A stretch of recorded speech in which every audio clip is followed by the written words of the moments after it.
નમસ્તે વિદ્યાર્થી મિત્રો, કેમ છો બધા? મજામાં? ચાલશે કે સારું વાલો. હવે આજે પહેલાનો જે કે આપણે લેક્ચર જોયો હતો, લેક્ચર નંબર 2. લેક્ચર નંબર 2 ની અંદર આપણે શું જોયું હતું? તો કે વિદ્યુતભાર દર્શક કોઈ પણ પદાર્થ ઉપર વિદ્યુતભાર પ્રસ્થાપિત થયેલો છે કે નહીં એ આપણે ચેક કરવું હોય તો શેના દ્વારા થાય? વિદ્યુતભાર દર્શક. બરોબર. હવે એના સિવાયનું બીજું આપણે શું જોયું હતું? તો કે વાહક અને અવાહક. આના વિશેની માહિતી મેળવી હતી આપણે. હવે એના પછીનો આપણે જે કઈ ટોપિક છે એ કેવો હશે? કે એના પછીનો ટોપિક આપણો પ્રેરણ દ્વારા વિદ્યુતભાર પ્રસ્થાપિત કરવાનો છે. અને પહેલા જે કઈ લેક્ચરમાં મેં બધું સમજાવ્યું, એ લેક્ચરમાં શું સમજાવ્યું હતું તમને? તો કે આ એક કાચનો સળિયો, આ એક ઊન, બે વચ્ચે ઘર્ષણ કરાવવું, ત્યાર પછી બે ઉપર વિદ્યુતભાર પ્રસ્થાપિત થતો હતો ને. પણ હવે આ લેક્ચરમાં આપણે શું જોશું? તો કે મારે ઘસવું નથી કઈ, ઘસા વગર કઈ રીતે વિદ્યુતભાર એની ઉપર પ્રસ્થાપિત કરી શકાય એની વાત કરશું આપણે. બરોબર. પણ હવે આ થિયરી આપણે સમજી એની પહેલા હું તમને મુક્ત ઇલેક્ટ્રોન વિશેની થોડીક વાત કરી દઉં, કારણ કે એના આધારે આખી થિયરી છે. ક્લિયર?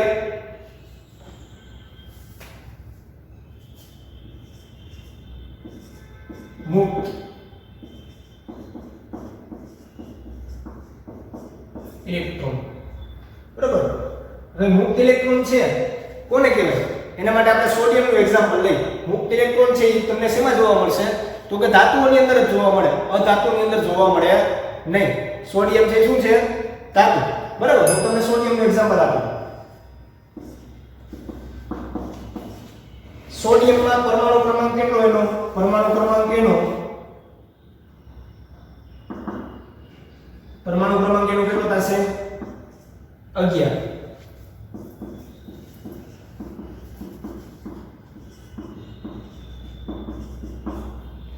હવે 11 પરમાણુ ક્રમાંક છે, મતલબ કે એની અંદર ઇલેક્ટ્રોનની સંખ્યા પણ કેટલી હશે? તો કે 11. સોડિયમ છે એનું ન્યુક્લિયસ અહીંયા દોરું તો કે સોડિયમ છે એના ન્યુક્લિયસમાં કયો વિદ્યુતભાર હશે? પ્લસ. કારણ કે આની પહેલાના લેક્ચરમાં જોયું પ્રોટોન ઉપર કયો વિદ્યુતભાર હોય? તો કે સાહેબ પ્લસ. હવે આ એની કક્ષા દોરી આપણે. n1 આ પહેલી કક્ષા, n2 આ બીજી કક્ષા અને n3 આ ત્રીજી કક્ષા. પહેલી કક્ષામાં કેટલા ઇલેક્ટ્રોન સમાય? તો કે 2 આવશે સાહેબ. બીજીમાં તો કે 8, 8 ને 2 કેટલા થાય? 10. તો હવે આ કુલ 11 ઇલેક્ટ્રોન હોય તો લાસ્ટ જે છેલ્લી કક્ષા છે એમાં કેટલા આવશે? 1. હવે આ ન્યુક્લિયસ છે એ શું કરતું હોય? કોઈ પણ પરમાણુ છે એ પરમાણુ છે એમાં ઇલેક્ટ્રોન ને પ્રોટોન શું કામ છૂટા નથી પડી જતા? એટલે તમે કેમિસ્ટ્રી ની અંદર ભણ્યા તો શું કરે? તો કે ન્યુક્લિયસ છે એ ઇલેક્ટ્રોન ને પોતાની તરફ આકર્ષે, પોતાની તરફ ખેંચે. બરોબર. આ જે ખેંચવાનું કામ કરે છે બધા ઇલેક્ટ્રોન માટે ન્યુક્લિયસ કરતું હોય. પણ હવે આ જે છેલ્લો ઇલેક્ટ્રોન હું અહીં રાખું છું એની વાત કરું છું હું અત્યારે. તો કે છેલ્લો ઇલેક્ટ્રોન છે, છેલ્લો ઇલેક્ટ્રોન અને ન્યુક્લિયસ આ બે વચ્ચેનું અંતર કેવું છે? તો કે આ બે વચ્ચેનું અંતર ઘણું વધારે. આ અંતર કેવું છે? વધારે. કોની કમ્પેરિઝનમાં? તો કે પહેલી કક્ષા અને બીજી કક્ષા કરતા ત્રીજી કક્ષાનું અંતર કેવું મળે આપણને? વધારે. હવે અંતર કેવું મળ્યું મને? વધારે મળ્યું ને. છેલ્લો ઇલેક્ટ્રોન અને ન્યુક્લિયસ આ બે વચ્ચે મને અંતર કેવું મળે? તો કે અંતર સાહેબ આમાં મળશે વધારે. કોની કમ્પેરિઝનમાં? તો કે કક્ષા નંબર 1 અને 2 ની કમ્પેરિઝનમાં 3 માટે અંતર કેવું મળે? તો કે વધારે. હવે અંતર વધારે છે મતલબ કે આકર્ષણ કેવું આવશે? કેમિસ્ટ્રીમાં ભણ્યા આપણે. આકર્ષણ કેવું આવશે? વધારે. વધારે આવે નહીં. કેવું આવે? ઓછું આવે. આકર્ષણ કેવું આવશે? તો કે ઓછું. આકર્ષણ ઓછું છે મતલબ કે જકડાયેલો છે કેવો? ઓછો જકડાયેલો છે. ઓછો જકડાયેલો હોય, મારે આને મુક્ત કરવો હોય કે ભાઈ નીકળા રહી છે તો ઓછી ઊર્જાને મળશે ને તો અહીંથી નીકળી જશે. મતલબ કે જરૂરી ઊર્જા મુક્ત થવા માટે, જરૂરી ઊર્જા મુક્ત થવા માટે ઊર્જા, કેવી ઊર્જાની જરૂર પડે? વધારે કે ઓછી? તો કે સાહેબ ઓછી આવશે. ઓછી ઊર્જા મળશે તો એ મુક્ત થઈ જશે. ઓછી એટલે કેટલી? તો કે ઓરડાનું તાપમાન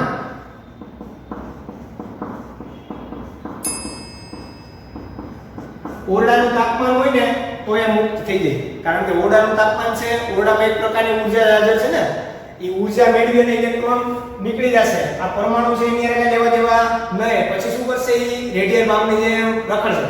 બરોબર, મતલબ કે આ કોઈ એક સપાટી લઈ લો, આ એક કટકો છે ધાતુનો,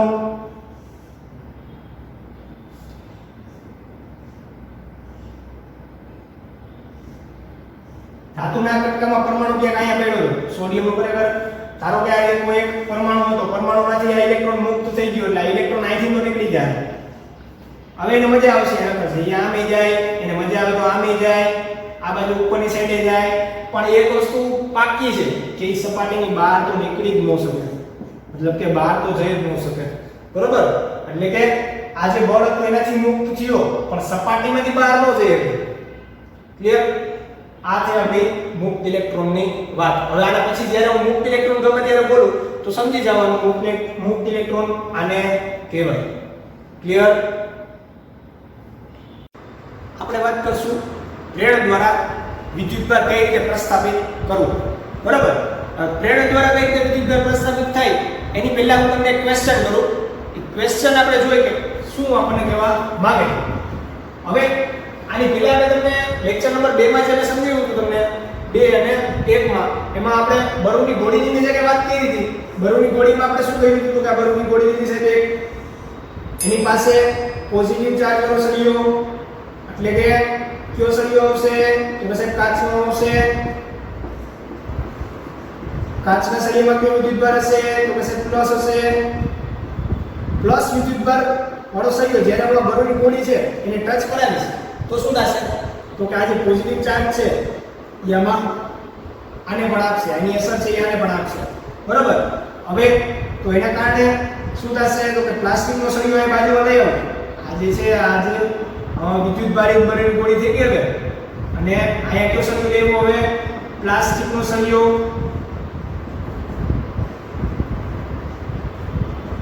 પ્લાસ્ટિકનો સળિયો છે એમાં કયો વિદ્યુતભાર જોવા મળશે સાહેબ તો કે એમાં ઋણ મળશે. આ બે વચ્ચે શું જોવા મળે તો કે આ બે વચ્ચે છે આકર્ષણ જોવા મળે. અને આકર્ષણ પાછળનું કારણ શું હતું તો કે સાહેબ આ પ્લાસ્ટિકનો જે કે સળિયો છે એ આકર્ષણ ત્યારે જ કરશે જ્યારે આ જે કાચનો સળિયો છે એ પોતાની જે કઈ ઇફેક્ટ છે એ શું કરશે ટ્રાન્સફર કરશે. કોને કરશે? બરુની ગોળીને. બરાબર, તો ગાલો સર આ તો સમજાઈ ગયું, આ તો અમે જોયું. બરાબર, પણ હવે મેં તમને ચેલ્સની વાત કહી દીધી, જે વૈજ્ઞાનિક ચેલ્સ હતા એની વાત કરી તેમાં મેં તમને શું કીધું હતું તો કે સાહેબ એબરનો પથ્થર લીધો હતો. આ એબરનો પથ્થર છે એને આપણે ઊનના કપડા સાથે કહીશું.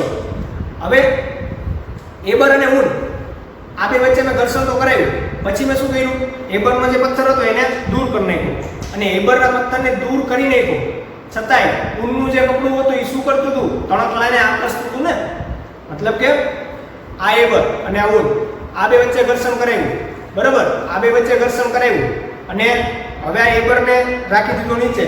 આ ઊનનું કપડું છે, આ ઊનનું કપડું શું કરે છે તો કે આ જે નાનો પદાર્થ છે એને આકર્ષે છે ને, નાનો પદાર્થ છે એને શું કરશે આકર્ષણ કરશે એની તરફ.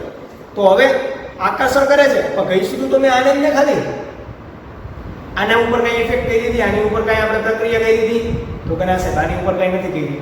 તો આ કાં આકર્ષણ થવાનું કારણ શું? બરુની ગોળીને જેમ મેં ટચ કરાવી હતી થોડીક વાર પહેલા પ્લાસ્ટિકનો સળિયો અથવા કાચનો સળિયો, એ જ રીતે આમાં કઈ સ્પર્શ નથી કરાવ્યું, આની ઉપર કઈ પ્રક્રિયા નથી કરી, તો આકર્ષણ થવાનું કારણ શું? શું કામ આકર્ષણ થાય એના વિશેની વાત હવે આપણે કરશું. હવે તમારે વિદ્યુતભાર આપણે પ્રસ્થાપિત કરવો છે અને કોના દ્વારા તો કે પ્રેરક દ્વારા વિદ્યુતભાર પ્રસ્થાપિત કરવો છે. મતલબ કે આજનો ટોપિક આપણો કયો છે તો કે પ્રેરક દ્વારા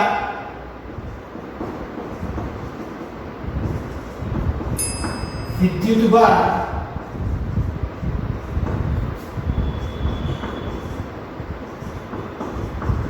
પ્રસ્થાપિત. ક્લિયર? હવે એના માટે આપણે શું કરશું તો કે 4 સ્ટેપમાં આખી પ્રક્રિયા સમજશું કે કઈ રીતે એને વિદ્યુતભારને પ્રસ્થાપિત કરી શકાય. કેના દ્વારા તો કે પ્રેરણ દ્વારા. હવે સ્ટેપ નંબર 1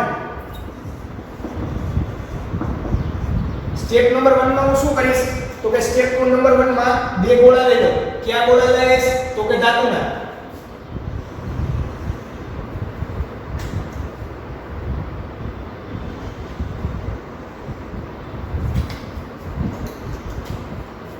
અને આ ધાતુના ગોળા ક્યાંક રાખવાનો પડે, કોકની ઉપર તો રાખવો પડે ને.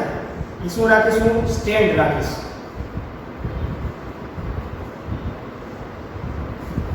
હવે આ જે ગોળા છે એ શેના હશે તો કે ધાતુનો ગોળો.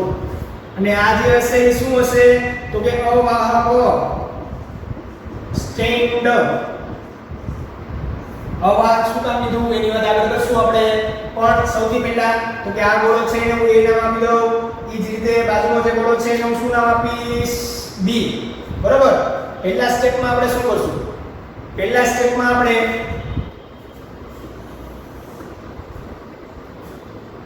A અને B નો સ્પર્શ કરાવવો. મતલબ કે આ જે બે છે આ શું છે? એકબીજાને સ્પર્શેલા છે. બરાબર. હવે સ્પર્શેલા છે, શાંતિથી બેઠા છે, એકેય ઉપર કઈ વિદ્યુતભાર નો આપણે પ્રસ્તાવિત કર્યો નથી. મતલબ કે એકેય ગોળો આમાંની પોઝિટિવ નથી કે એકેય નેગેટિવ નથી. બે બે કેવા તો કે સાહેબ તટસ્થ. ક્લિયર? હવે સ્ટેપ નંબર 2 ની વાત કરું. અને 1 આપી દે હાલો તમને સમજી. સ્ટેપ નંબર 2 સ્ટેપ નંબર 2 આની અંદર શું કરશું તો કે આની અંદર એક નવી વસ્તુ આવશે. શું નવી આવશે તો કે શરૂઆતમાં તો બે ગોળા લઈ લો સાહેબ.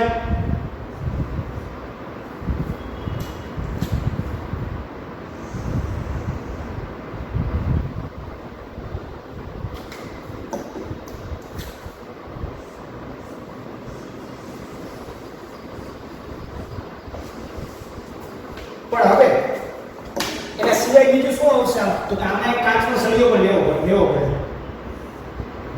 બીજું શું લીધું આપણે? કાચનો સળિયો. કાચનો સળિયો છે એની ઉપર કયો વિદ્યુતભાર આવશે? પોઝિટિવ. બરાબર. એટલે કે ધન આવશે. એટલે સ્ટેપ નંબર 2 માં શું કર્યું આપણે? સ્ટેપ નંબર 2 ની અંદર A અને B આ ગોળા તો સ્પર્શેલા હતા એમને પ્લસ કાચનો સળિયો. કાચનો સળિયો લઈ આવવાનો પણ આગે વચ્ચે સ્પર્શ ન થવો જોઈએ. બરાબર. મતલબ કે આગે વચ્ચે કંઈક થોડું ડિસ્ટન્સ રહેવું જોઈએ. એટલે કે કાચના સળિયો સ્પર્શ ન થવો જોઈએ. આ બેનો સ્પર્શ ન થવો જોઈએ. હવે આની અંદર થોડીક વાર પહેલા જ આપણે જોયું ને કે મુક્ત ઇલેક્ટ્રોન. અહીંયા કયો ચાર્જ છે તો કે પોઝિટિવ. કયો વિદ્યુતભાર છે તો કે ધન. તો ધન વિદ્યુતભાર હોય કોને આકર્ષે તો કે ઋણ વિદ્યુતભારને. ઋણ વિદ્યુતભાર કોની પાસે હોય તો કે ઇલેક્ટ્રોન પાસે. મતલબ કે આ બે ધાતુના ગોળા છે તો ધાતુની અંદર થોડીક વાર પહેલા જ આપણે વાત કરી હતી આપણે કે ધાતુનો ગોળો હોય એની અંદર મુક્ત ઇલેક્ટ્રોનની સંખ્યા કેવી હોય? વધારે. બરાબર. મતલબ કે પોઝિટિવ ચાર્જ છે એ શું કરશે તો કે ગોળા નંબર A અને B છે આ બેમાંથી ઇલેક્ટ્રોનને ક્યાં ખેંચીને લઈ આવશે તો કે અહીંયા આકર્ષણ કરશે. બરાબર. હવે જેટલા મુક્ત ઇલેક્ટ્રોન આ બેના બધા એ નહીં આવે. કેટલા આવશે એની વાત થોડી વાર પછી કરીએ. બરાબર. પણ થાશે શું ટૂંકમાં તો કે આ જે A હતો એના ઇલેક્ટ્રોન અહીંયા આવી ગયા, એનો વિદ્યુતભાર અહીંયા આવી ગયો. ક્યાં ઇલેક્ટ્રોન આવશે તો કે મુક્ત જ આવશે સાહેબ. બધા ઇલેક્ટ્રોન આવે નહીં. બરાબર. હવે B ના આવી ગયા, એના આવી ગયા તો એના પરિણામે શું થાય તો કે અહીંથી ઇલેક્ટ્રોન ઓછા થયા ને આ બાજુ આવ્યા ને તો અહીંયા કે વિદ્યુતભાર પ્રસ્થાપિત થશે? ધન વિદ્યુતભાર. બરાબર. મતલબ કે થયું શું તો કે A ગોળામાં કયો વિદ્યુતભાર આવશે? ઋણ વિદ્યુતભાર. કઈ બાજુ? ડાબી બાજુ. ડાબી બાજુ ઋણ વિદ્યુતભાર. અને એ જ રીતે જમણી બાજુ પણ કોમાં શેમાં તો કે B માં. B માં જમણી બાજુ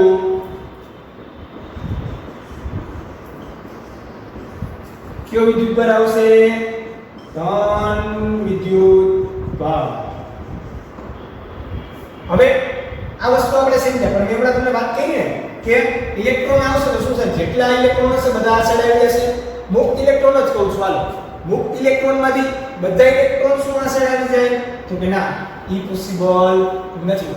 તો કે સાહેબ કેટલા આવશે, અને આવશે તો શું કામ, કઈ રીતે આવશે, એનો જથ્થો છે એ કોની ઉપર આધારિત છે, કેટલા ઇલેક્ટ્રોન આવશે એ કેમ ખબર પડે?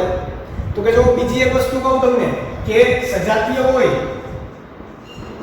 સજાતીય વચ્ચે શું થાય? અપાકર્ષણ. મતલબ કે બે ઇલેક્ટ્રોન લઈ આવો તો બે ઇલેક્ટ્રોન વચ્ચે શું થશે? અપાકર્ષણ થાય. મતલબ કે અહીંયા ઇલેક્ટ્રોનનો જે કઈ જથ્થો ભેગો થશે એ પણ એકબીજાને શું કરતા હશે? અપાકર્ષણ કરતા જ હશે ને. મતલબ કે દૂર જવાની ટ્રાય કરતા જ ને.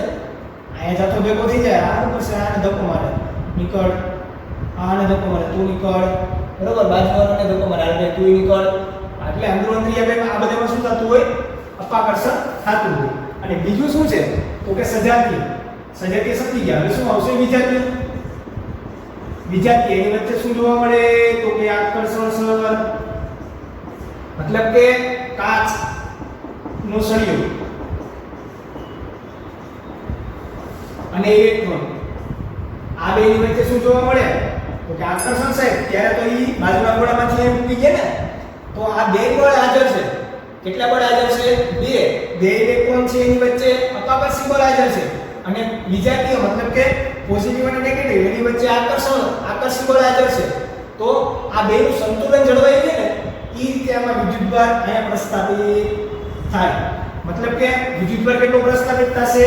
તો કે બંને બળ વચ્ચે, બંને બળ એટલે ક્યાં? આકર્ષણ અને અપાકર્ષણ, આકર્ષી અને અપાકર્ષી, બંને બળ વચ્ચે સંતુલન જળવાય કેટલા ઇલેક્ટ્રોન, આ ઇલેક્ટ્રોન છો, ઘણી વખત ઇલેક્ટ્રોન આ રીતે ન લખું તો આ ઇલેક્ટ્રોન સમજવું આપણે. ઇલેક્ટ્રોન ડાબી બાજુ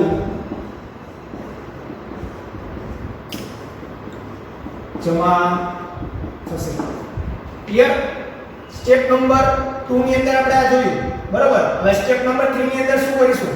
તો કે સ્ટેપ નંબર 3 ની અંદર આ કાચનો જે કે સળિયો છે એ અહીંથી કાઢી લેવાનો, અને આ બે અત્યારે સ્પર્શેલા છે ને, એકબીજા પ્રત્યે સ્પર્શ કરાવેલો છે ને, એને પણ હું શું કરી નાખીશ? દૂર કરી નાખીશ. મતલબ કે સ્ટેપ નંબર 3,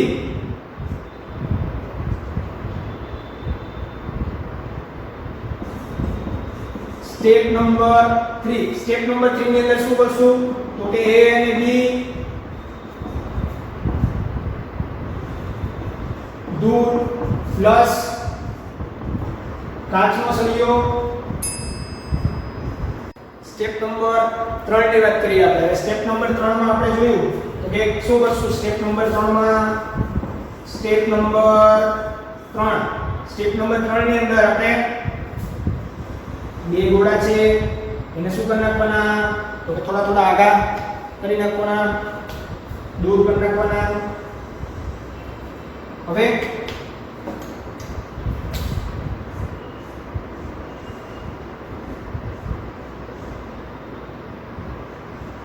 આ બે ગોળા દૂર થઈ ગયા. અને બીજું શું કર્યું? કાચના સળિયાને દૂર લઈ ગયા હતા. જો પહેલા તમારે શું કરવાનું? કાચના સળિયાને પહેલા દૂર નહીં કરવાનું. કાચના સળિયાને તમે પહેલા દૂર નથી કરતા. પહેલા શું કરશો? આ બે ગોળાને તમે દૂર કરીને કાઢો. પછી શું હટાવશો? કાચનો સળિયો અહીંથી લઈ લેવો, બરોબર. એટલે એના પરિણામે શું થાય?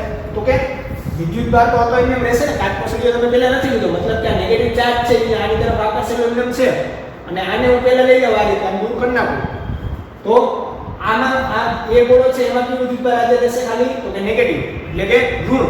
અને ગોળો B છે એમાં કયો આવશે? તો કે પ્લસ વિદ્યુતભાર, પોઝિટિવ ચાર્જ. એટલે પરિણામે આમાં શું થાય? અહીંયા બધો નેગેટિવ ચાર્જ, આમાં બધો કયો આવશે? Positive charge. આમાં બધો નેગેટિવ આવશે, આમાં એ રીતે આમાં કયો આવશે? બધો પોઝિટિવ, બરાબર. હવે આ બે વચ્ચે શું જોવા મળશે? આકર્ષણ જોવા મળશે. કેવું જાદુ જેવું થયું ને? આ શરૂઆતમાં કાંઈ નહીં, આ પ્રક્રિયા કરી એટલે શું જોવા મળ્યું? બે વચ્ચે આકર્ષણ જોવા મળ્યું. હવે બીજી ઓલી સ્ટ્રિંગની મેં તમને કીધી હતી ને વાત, સ્ટ્રિંગનું આપણે કહેશું. હવે અવાહક શું કામ લખ્યું? અને પહેલાનો લેક્ચર યાદ કરો. વાહક પદાર્થો એ શું કરે? વિદ્યુતભારનું વહન થવા દે. વિદ્યુતભારનું વહન થઈ જાય તો અહીં વિદ્યુતભાર પ્રસ્થાપિત ન થાય ને, એટલે શું આવશે? તો કે આ જે સ્ટેન્ડ છે એને કેવો રાખવો પડે? આપણે ફરજિયાત અવાહક રાખવો પડે. ક્લિયર? હવે આ બે વચ્ચે સ્ટેપ નંબર 3 બેડા લખી નાખે. શું કર્યું? તો કે ગોળો A અને B શું કરી નાખવાના? દૂર. બરોબર? અને પ્લસ કાચનો સળિયો એને દૂર કરી નાખવાનું. તો કે આ પ્રક્રિયામાં થશે શું? આને A અને B છે, ગોળો A અને ગોળો B, આ બેને વચ્ચે થોડું અંતર રાખવું. થોડું અંતર એક સેટું રહેવું, એકદમ નાનું. બરાબર? સ્પર્શેલા નથી તો થોડું અંતર છે. તો હવે A અને B વચ્ચે શું થાય? A અને B વચ્ચે શું થશે? તો કે આકર્ષણ.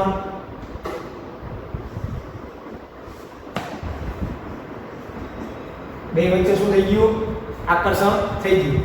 અને હવે જો આને હજી વધારે દૂર કરી નાખું, સ્ટેપ નંબર 4 ની વાત કરું તો કે સ્ટેપ નંબર 4 શું કરી નાખ્યું? તો કે આ જે ગોળો છે એક ગોળો A ગોળો અને આ થશે આપણો B ગોળો, આ B, આ થઈ ગયું આપણું A. હવે આ સ્ટેન્ડ દોરવું પડશે આપણે.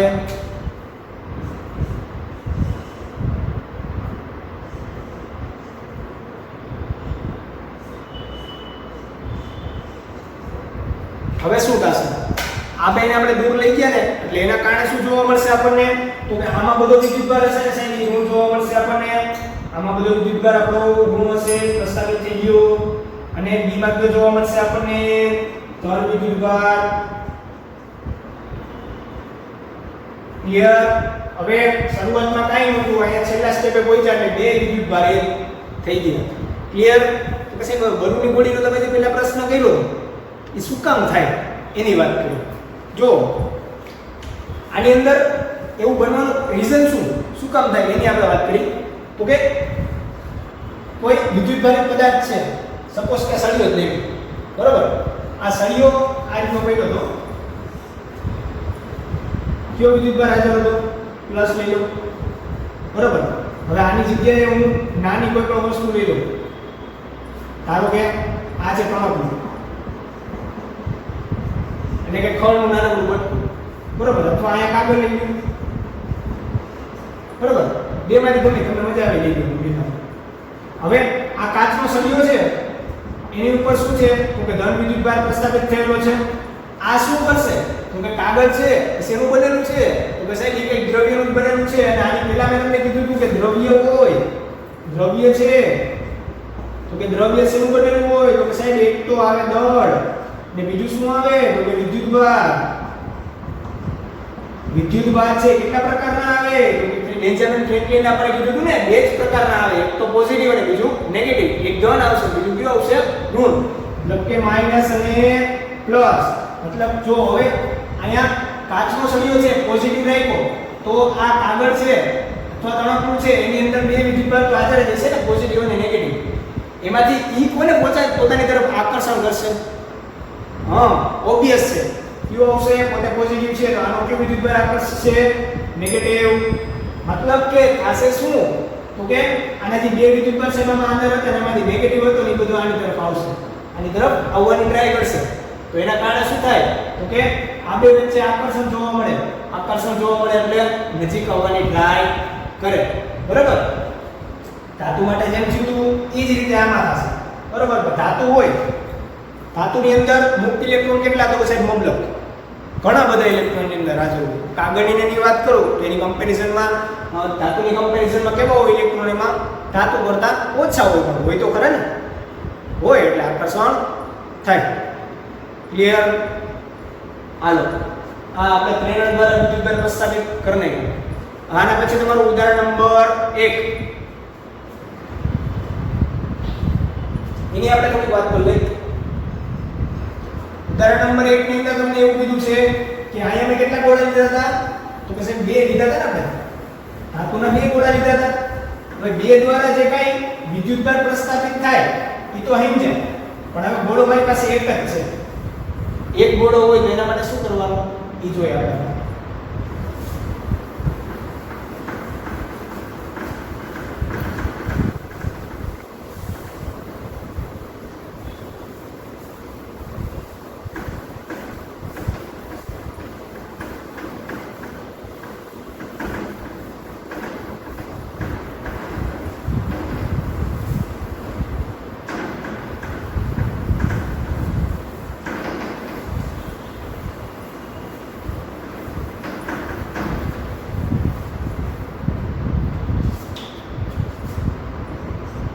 ઉદાહરણ નંબર 1. આની અંદર આપણે શું કરશું? તો કે મારી પાસે એક ધાતુનો ગોળો છે. હવે આમાં મારે વિદ્યુતભાર પ્રસ્થાપિત કરવાનો. તો કે આની પહેલા આપણે બે ગોળામાં જે પ્રોસિજર થઈ હતી એ જ રીતના સ્ટેપ આમાં આવશે. થોડો ફેર થઈ જશે. એક વસ્તુ નવી એડ થશે ખાલી, બીજું કાંઈ એમાં આવશે નહીં. બરોબર? હવે આ રીતે આપણે વાક સ્ટેન્ડ લઈ લ્યો મસ્તીનું. આ શું છે આપણો ધાતુનો ગોળો. એ જ રીતે આ શું થશે આપણું અવાહક સ્ટેન્ડ. હવે સ્ટેપ નંબર 1. આમાં પણ આપણે 4 સ્ટેપમાં જોશું. Step number 1. સ્ટેપ નંબર 1 ની અંદર આપણે શું કરશું? કે સ્ટેપ નંબર 1 ની હું વાત કરું તેમાં એક ધાતુનો ગોળો તો એજ રીતે હતો એ લઈ લ્યો. બીજું શું થશે બેટું? અવાહક સ્ટેન્ડ જોઈ સાહેબ. એના સિવાય તો કે સાહેબ કાચનો સળિયો. સોરી, આમાં આપણે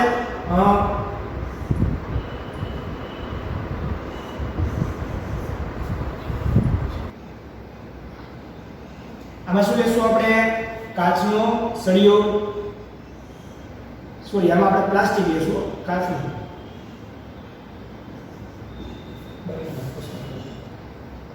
હવે સ્ટેપ નંબર 1 માં આપણે ધાતુનો ગોળો એની સાથે શું આવશે? તો કે સળિયો લેશું. પણ હવે કયો સળિયો લેશું આપણે? તો કે કાચનો તો લેવાનો થતો નથી. હવે કયો લેશું આપણે? પ્લાસ્ટિક.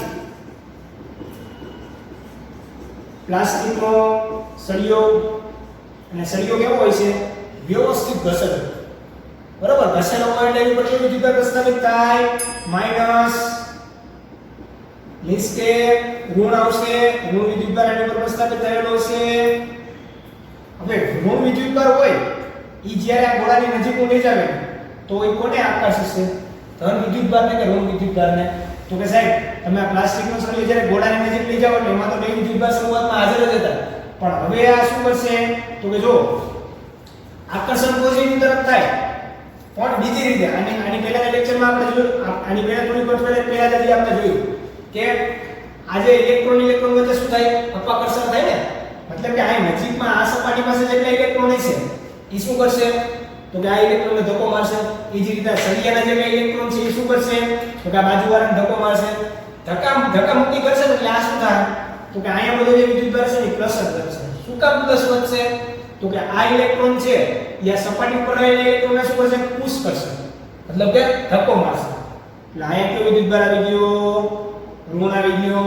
બરોબર? સ્ટેપ નંબર 1 માં શું કર્યું આપણે? તો કે ધાતુનો ગોળો એ પ્લસ પ્લાસ્ટિકનો સળિયો. ક્લિયર?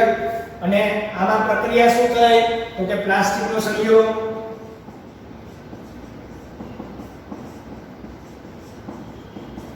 અને ધાતુના ઇલેક્ટ્રોન અથવા ગોળાના ઇલેક્ટ્રોન આ બે વચ્ચે શું થયું? આ બે વચ્ચે શું થયું? અપાકર્ષણ થયું ને. એકાબીજાને ધક્કામુક્કી કરે છે ને એટલે અપાકર્ષણ થશે આ બે વચ્ચે.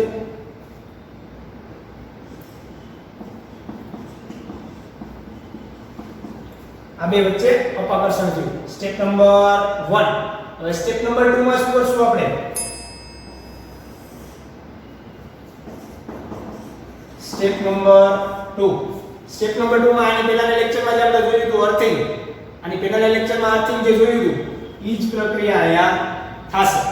એટલે કે સ્ટેપ નંબર 2 માં એક ગોળો પ્લસ પ્લાસ્ટિકનો સળિયો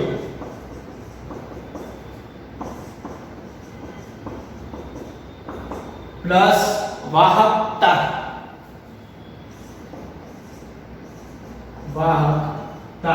હવે આપણે શું કરશું? આ પ્લાસ્ટિકનો સળિયો એ જ રીતે જે રીતે હતો એ જ રીતે આ રહેશે અને આ જે ગોળો હતો એ પણ હતો એ જ રીતે રહેશે, બરોબર. પણ હવે આની અંદર શું થશે? તો અહીંયા બધો પોઝિટિવ ચાર્જ, અહીંયા બધો નેગેટિવ ચાર્જ. અર્થિંગ ક્યાં કરવાનું? આપણે આ છેડેથી અર્થિંગ કરી નાખવાનું. અર્થિંગ અહીંથી કરશો એટલે હવે શું થશે આની અંદર? તો કે જો જ્યારે તમે વાહકતા છે અને વાહકતા કહેશું આપણે વાહકતા. આ ગોળો એ આ આપણો પ્લાસ્ટિકનો સળિયો. હવે જ્યારે તમે અહીંયા આ તાર અડાડશો, વાહક તાર છે એ જ્યારે અહીંયા અડશે, ટચ થશે ત્યારે શું થશે? તો કે આની અંદર જે ઇલેક્ટ્રોન હશે, આની અંદરના આ જે બધો ઋણ વિદ્યુત ભાર છે એ ક્યાં જશે? તો કે જમીનમાં. આ જમીનમાં જાય એ પ્રક્રિયાને શું કહેવાય? અર્થિંગ. મતલબ કે થઈ શું ગયું? તો કે આમાં તો સાહેબ બે વિદ્યુત ભાર હાજર હતા ને, એમાંથી એકને પાછળના રસ્તે જવા દીધું. મતલબ કે વૈધા કેટલા આવે? તો કે એક જ વિદ્યુત ભાર વધવો જોઈએ ને. કયો વિદ્યુત ભાર વધશે? ધન. એટલે આ પ્રક્રિયામાં થયું શું? તો કે ઋણ વિદ્યુત ભાર, ઋણ વિદ્યુત ભારનું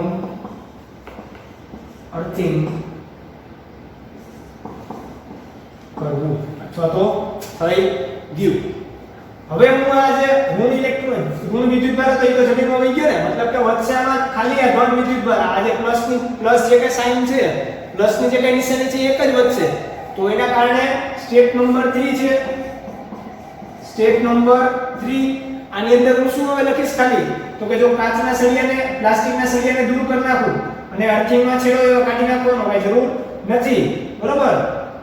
સ્ટેપ નંબર 3 માં બેને કાઢી નાખું તો વધશે શું? ખાલી. તો કે આ ગોળો વધશે સાહેબ, બીજું કંઈ વધે નહીં. તો ખાલી ગોળો વધશે તો ગોળા ઉપર કેવો વિદ્યુત ભાર હશે? પ્લસ. કારણ કે માઈનસ હતો એ તો અહીંથી કાઢી નાખ્યો ને આપણે, ગ્રાઉન્ડ થઈ ગયું. એટલે ગોળા ઉપર બધું પ્લસ. ક્લિયર? ગોળા ઉપર અહીંયા શરૂઆતમાં કાંઈ નહીં છે.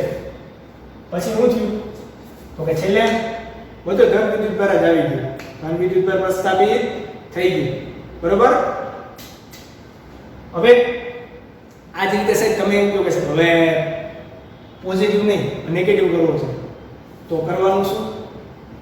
સળિયો બદલાવી નાખો, ચાર્જ બદલી જશે, બરોબર.